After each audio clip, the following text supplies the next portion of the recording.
அண்ணா ஈரோட்ல blast blast. திமுக ஒரு தீய சக்தி தீய சக்தி தீய சக்தி, டிவிகே ஒரு தூய சக்தி தூய சக்தி தூய சக்தி. கல்வியில் சிறந்த தமிழ்நாடுன்னு நாடகம் நடத்துறாங்க. இங்க தமிழ்நாட்டுல ஸ்கூல் டிராப் அவுட் ரேஷியோ அதிகமா இருக்கு. அத பத்தி யாராச்சும் கவலை இருக்கா?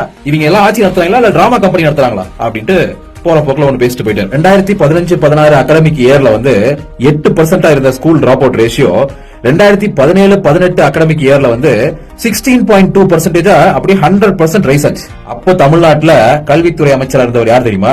அண்ணனுக்கு இந்த கூட்டத்தை ஏற்பாடு பண்ணி ஈரோட்ல மேடையெல்லாம் போட்டு கொடுத்து இந்த நிகழ்ச்சி நடத்தினார்ல, KA செங்கோட்டையன் அவர்கள் தான். அதுக்கப்புறம் 2021 இந்த டிஎம்கே தீய சக்தி டிஎம்கே ஆட்சி வந்ததுக்கு அப்புறம் அதை படிப்படியா குறைச்சு கடந்த அகாடமிக் 2023-24 லேட்டஸ்ட் ரிப்போர்ட் படி அது 7.7% குறைச்சிருக்காங்க. அது மட்டும் இல்ல, இந்த டிராப் அவுட் ரேட்டை 3 கேட்டகரியா பிரிப்பாங்க. பிரைமரினா 1ஆவதுல இருந்து 5ஆவது வரைக்கும், அப்பர் பிரைமரினா 6ஆவதுல இருந்து 8ஆவது வரைக்கும், செகண்டரினா 9, 10, 11, 12 இந்த கிளாஸஸ்ல டிராப் அவுட் ஆகிறாங்க அப்படின்னு அர்த்தம். இதுல பிரைமரியில டிராப் அவுட் ரேட்டையும் அப்பர் பிரைமரியில டிராப் அவுட் ரேட்டையும் 0% ஆக்கிருக்காங்க. இந்த ரிப்போர்ட்ல இந்த டேட்டா வருஷம் கொஞ்சம் முன்ன பின்ன போகும்.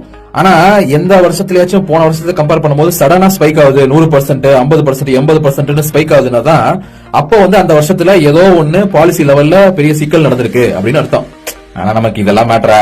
தீய சக்தின்னு சொல்லிட்டோம்னா நம்ம ஆளுங்க எல்லாம் கை தட்டுவாங்க. தீய சக்தி தீய சக்தின்னு பிஜிஎம் போட்டு ரீல்ஸ் போடுவாங்க. அதுதான் நமக்கு வேணும்.